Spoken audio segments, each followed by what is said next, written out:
Bienvenue à vous sur Ici Beyrouth, c'est une femme, une histoire. J'ai le plaisir de recevoir toutes les semaines une femme libanaise au parcours remarquable. Notre invitée de la semaine est Caroline Fattal, fondatrice de l'ONG Stand for Women et présidente du conseil d'administration du groupe Fattal.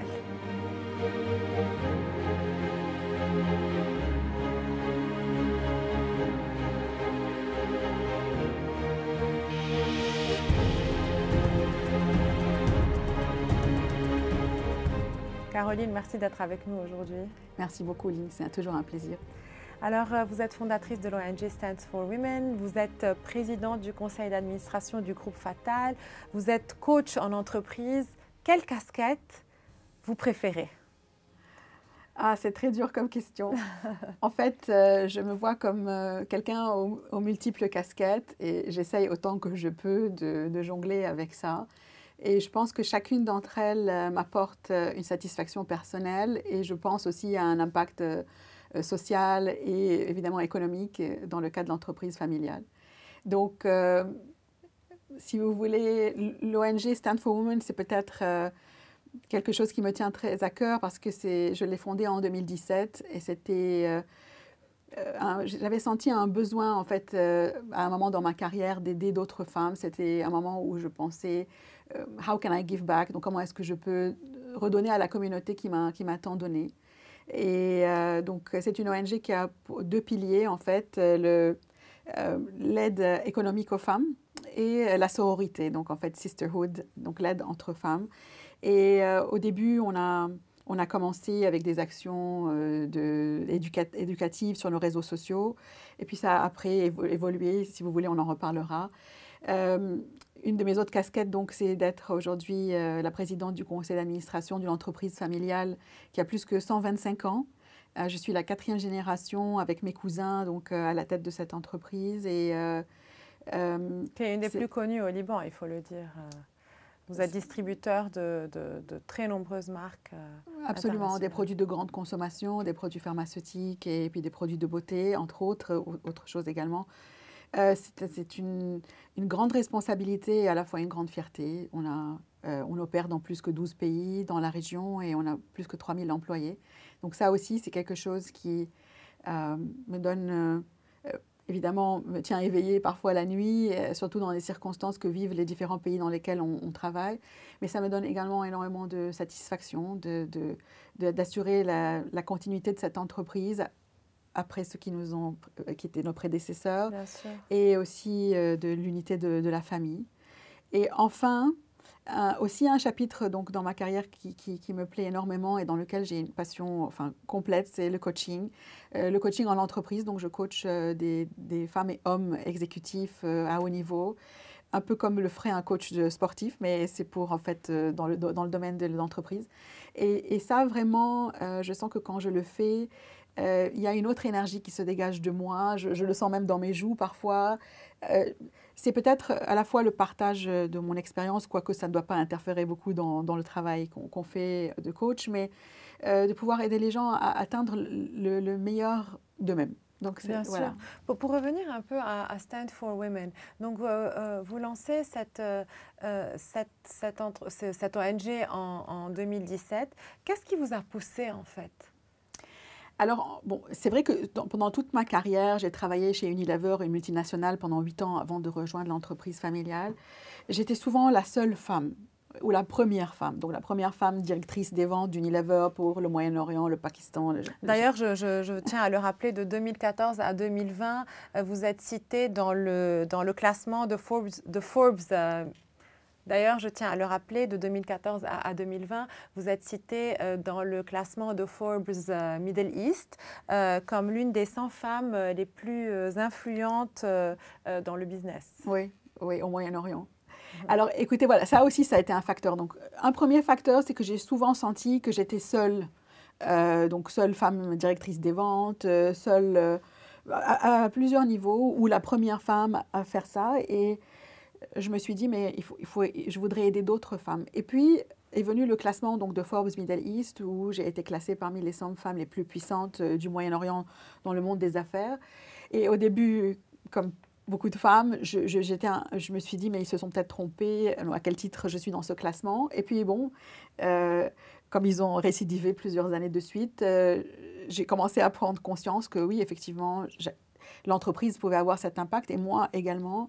Et je me suis dit, si c'est juste un classement pour satisfaire mon ego temporairement, c'est bien, mais ça ne suffit pas.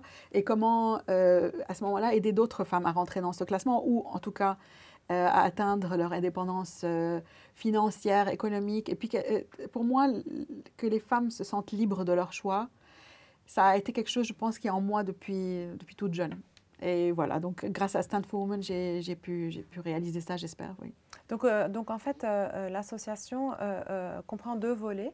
Oui. Donc il y a un volet que vous appelez Sisterhood. Il consiste en quoi, pour plus de détails? Donc en fait, en français, ça s'appelle la sororité et c'est en fait l'entraide entre femmes. Oui. Et donc on a évidemment vous voyez dans les photos, beaucoup de travail qu'on fait pour aider des femmes, surtout aujourd'hui dans le monde de la micro-entreprise et des entreprises de taille moyenne. Ça a commencé juste après l'explosion du port de Beyrouth. Et en fait, immédiatement, malgré le drame, si vous voulez, j'ai senti que beaucoup d'aides venaient en aide alimentaire ou en aide à la reconstruction, mais qu'il n'y avait pas d'aide pour reconstruire les entreprises et surtout les mini-entreprises qui étaient dans ces quartiers. Et en tant que femme d'affaires, je me disais non, les femmes doivent rester dans leur business et il ne faut pas qu'elles disparaissent de cette microcosme, en fait, de cette belle Bien sûr. région. Et donc, on a fait un appel de fonds, on a fait une étude, en fait, en demandant qui avait eu ces business qui avaient été endommagés par l'explosion. On a eu beaucoup de réponses. Et j'ai créé un fonds donc, qui s'appelle le Fonds pour Marion, qui était ma tante, Marion Rochar Ibrahimchak, qui est malheureusement décédée dans l'explosion. Et je ne voulais pas que sa mémoire ou que son passage sur cette terre passe comme ça, et son décès surtout. Et donc voilà, on a fait le Fonds pour Marion et en son nom, on a pu aider jusqu'à 250 femmes dans ces régions de l'explosion à remettre leur business sur pied. Évidemment, on n'a pas fait ça seul, on a fait ça avec beaucoup de partenaires auxquels je rends hommage partout sur nos réseaux sociaux. Ça a été un travail excellent ou remise à niveau de l'extérieur, etc., ou d'achat de stock, ou de training and development, ou d'aide psychologique. Enfin, on a fait un travail très important. Et là, on continue aujourd'hui dans les zones rurales. Donc, on a eu, il y a 2 semaines, avec aussi une ONG partenaire, un travail à Tripoli. On a aussi, on aide des femmes à apprendre la couture, etc. À Saïda, on va aussi avoir un grand programme à la Beka. Donc, c'est surtout, en fait, donc, dans la sororité, il y a évidemment beaucoup aussi d'événements qu'on fait à l'École supérieure des affaires. Ça s'appelle Parcours de femmes. C'est des événements qui sont gratuits, ouverts au public. Qui consistent en quoi? Donc, il y a 3-4 femmes d'horizons très différents, donc des femmes dans le sport, dans le business, dans le social, qui viennent et qui racontent leur parcours, un peu comme ce que vous faites. Et bon, c'est inspirant et le public est là, pose des questions, écoute. Donc, on a ça 1 fois par trimestre. Et donc, voilà, ça aussi pour moi, c'est évidemment développer beaucoup ce sentiment. Ces femmes sont des exemples à suivre.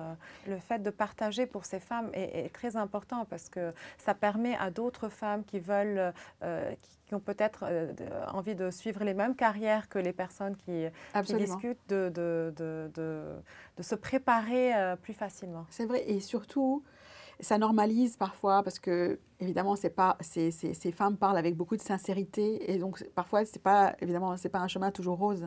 Bien et sûr. donc, se dire qu'on n'est pas les seuls, on normalise, on se dit non, alors elle aussi, elle a eu du mal, mais elle est quand même arrivée, donc moi, je peux le faire. Exactement. Voilà. Et le second volet, alors, de Stand for Women? Donc, c'est l'aide économique aux femmes et puis surtout aussi l'éducation, en fait, sur les statistiques qui sont quand même terribles.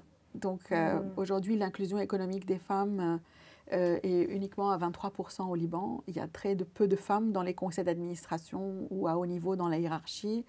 On ne va pas parler de la politique exact, et d'autres trucs.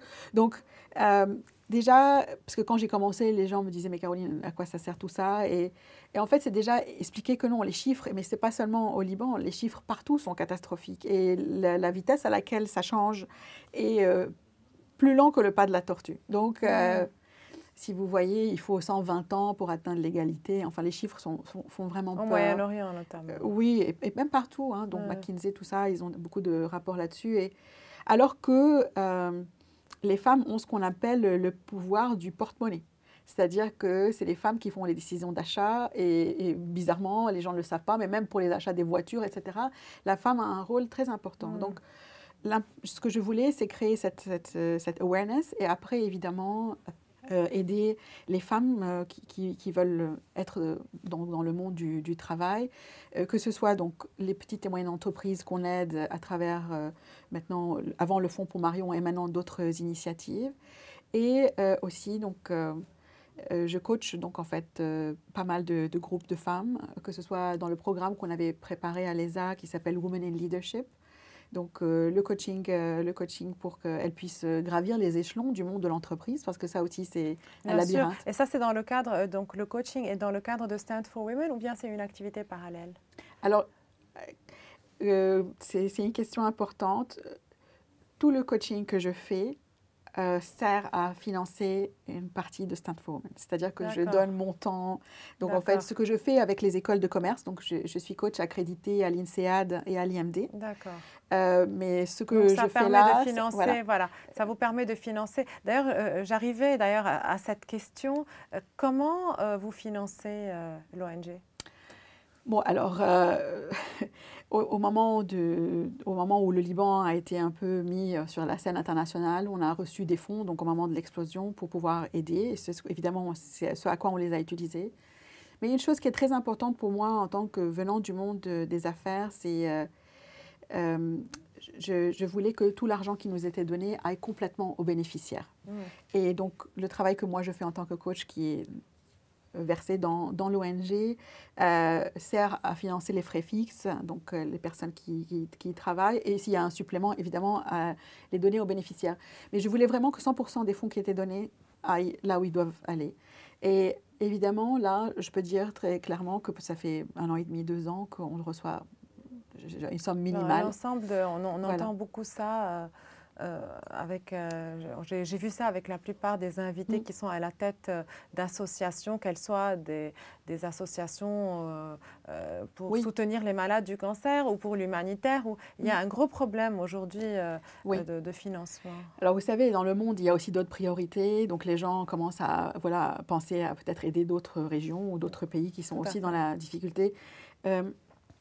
Le budget, évidemment, est plus restreint, mais maintenant, ça nous amène à être beaucoup plus créatifs, à trouver des partenariats, à pitcher tout le temps, même si souvent, c'est difficile de gagner. Mais je garde l'espoir et je me dis, bon, mais avec ce qu'on a comme budget, on fait le maximum d'impact qu'on peut.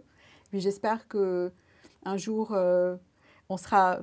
Mon espoir, c'est qu'on soit vu par des plus grands fonds internationaux qui comprennent l'importance de ça et voilà, qu'on puisse être bien sûr, bien entendu. Non, mais c'est une mission très importante. Pour revenir un peu au coaching, c'est important parce que le coaching c'est un coaching pour les femmes. Alors, j'ai des clients... C'est un coaching en entreprise qui inclut hommes, femmes. Alors, j'ai des clients hommes et des clients femmes. Et d'ailleurs, c'est super intéressant de travailler avec les deux. Je travaille donc en coach individuel, donc on peut avoir une séance en one-on-one, comme on dit, ou je travaille aussi comme coach de groupe, donc quand il y a des sessions pour travailler avec une équipe ou avec un groupe. Aussi, je suis donc capacitée à faire ça. Et c'est très intéressant parce que j'ai la chance de travailler avec des clients en coaching qui viennent d'Arabie Saoudite, des Émirats, de Jordanie, évidemment du Liban. Et aussi évidemment parfois des gens en dehors de la région. Et c'est beau de voir en fait combien parfois le leadership a beaucoup de choses en commun. C'est-à-dire que ce n'est pas parce qu'on est de différents pays qu'on n'a pas les mêmes questionnements.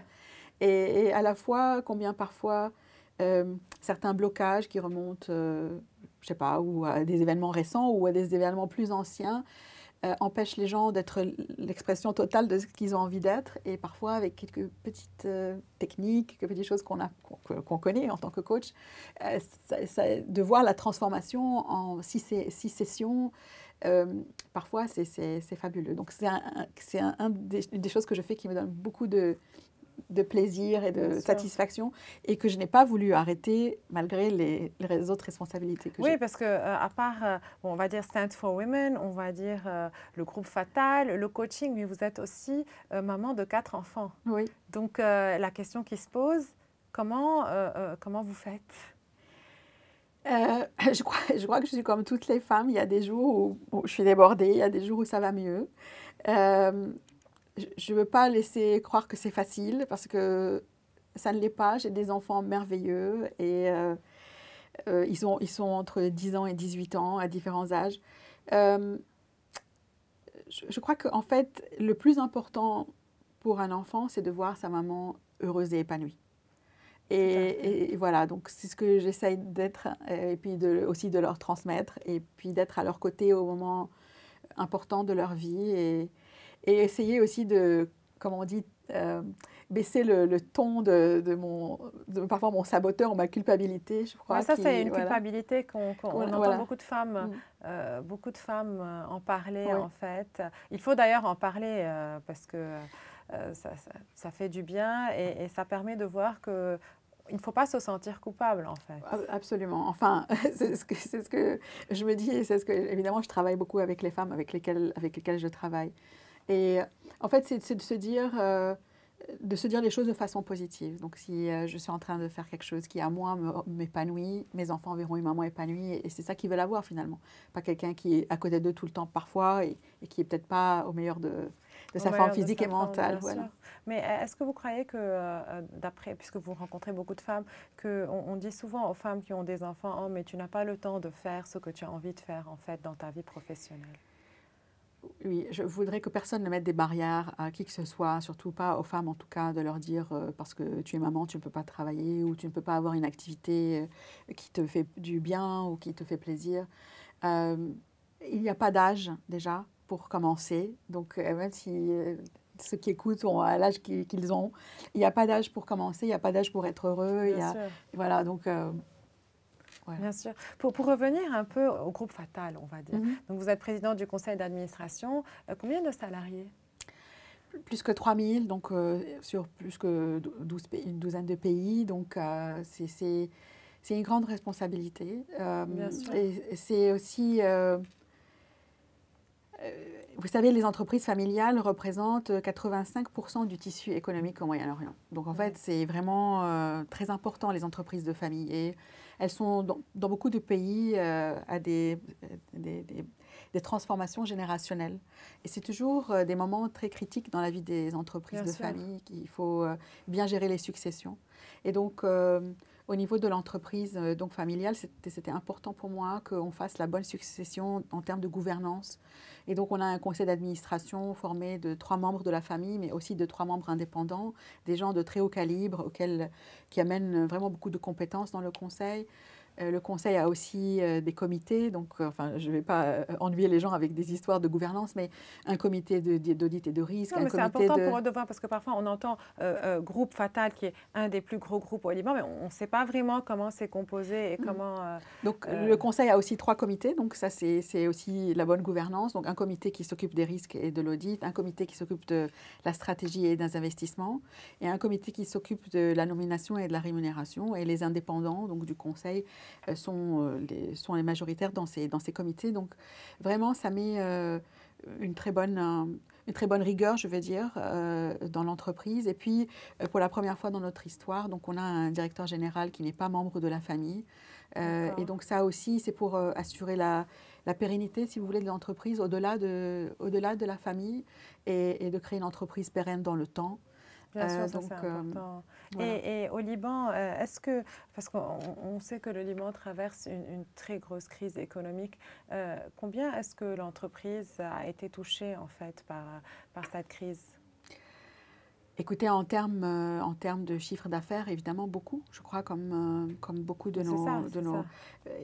C'est normal, hein, le consommateur n'avait plus le pouvoir d'achat, la dévaluation, les prix étaient constamment en augmentation. Donc, ça a été, et je veux parler au passé à bon escient pour espérer que ce soit fini, ça a été une période très, très dure les 3-4 dernières années entre le Covid, la crise socio-économique, politique du pays. Mais je pense que notre entreprise a montré sa résilience, comme d'ailleurs beaucoup d'autres entreprises qui sont toujours là.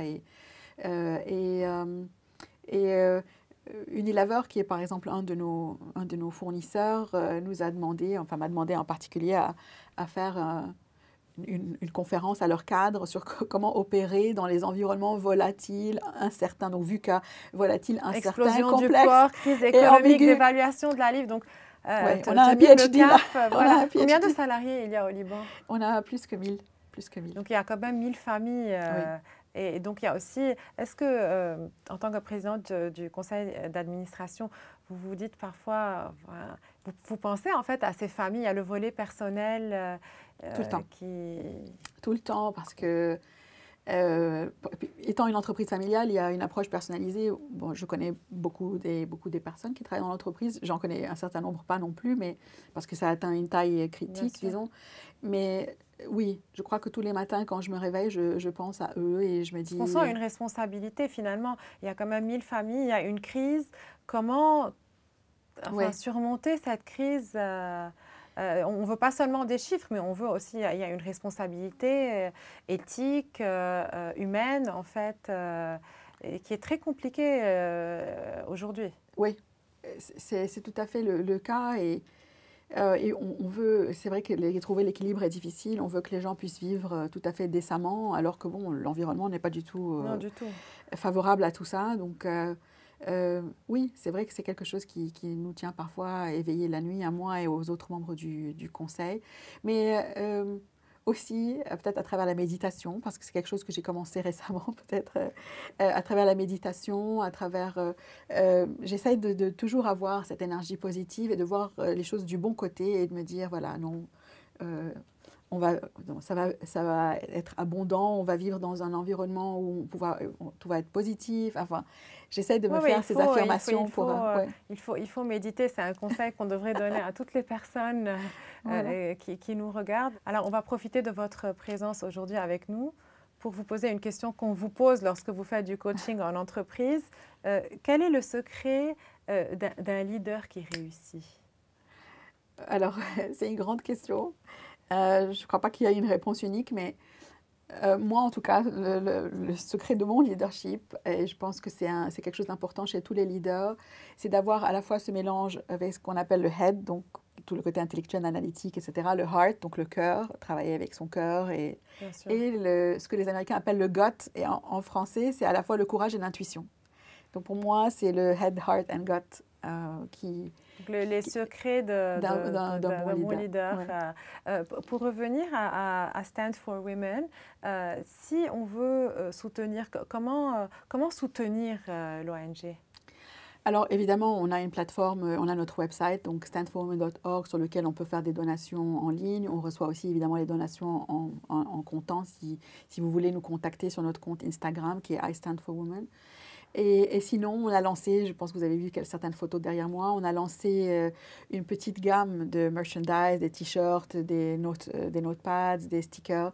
Si ça vous plaît, vous avez envie de faire des cadeaux, aussi vous pouvez... Donc, ils envoient une demande sur vos réseaux sociaux. Voilà, et ils peuvent les visuels sont très sympas, en fait. On a beaucoup entendu parler de je ne sais pas qui est le ou la graphic designer, en fait, qui fait ses dessins. Oui. Alors en fait, on a commencé pendant très longtemps avec Yasmine Darwish, qu'on adorait, qui a créé l'identité de Stand for Women. Et maintenant, on a décidé chaque 2-3 mois de donner notre page pour des illustratrices femmes. Donc en ce moment, on a Aphrodite is my sister qui fait les dernières illustrations. Et on très sympa les illustrations, donc j'invite tout le monde à visiter la page Instagram parce que vraiment ça, les couleurs, ça a du peps, c'est positif, les couleurs choisies sont très sympas. Caroline, un message de fin à de jeunes femmes aujourd'hui qui veulent se lancer ou dans l'entrepreneuriat ou bien qui sentent qu'elles n'avancent pas au sein de l'entreprise dans laquelle elles sont. Que diriez-vous? Je dirais d'abord qu'elles ne sont pas seules. Elles ont un groupe de sœurs, elles peuvent nous contacter, que ce soit au Liban ou même au Moyen-Orient. Un, vous n'êtes pas seul. Deux, n'acceptez pas. N'acceptez pas d'être misérable, de ne pas être au meilleur de vous-même. Venez nous en parler si vous avez besoin. Mais sinon, c'est aussi une grande chose, c'est que je vois, c'est le self-talk, en fait, se parler différemment, se dire je vais y arriver, je vais le faire, je vais demander, je vais. Et donc ça, je dirais, croyez en vous, vous n'êtes pas seul et tout est possible. Alors, on finit sur cette note positive. Merci beaucoup, Caroline Merci, Lynn. Fatal. Un parcours très inspirant. Merci d'avoir été avec nous dans Une femme, une histoire. Merci. Un témoignage très inspirant de Caroline Fatal, fondatrice de l'ONG Stand for Women, présidente du conseil d'administration du groupe Fatal. Retrouvez-moi la semaine prochaine avec une nouvelle invitée dans Une femme, une histoire. Dans l'attente, suivez-nous sur notre site web et nos réseaux sociaux.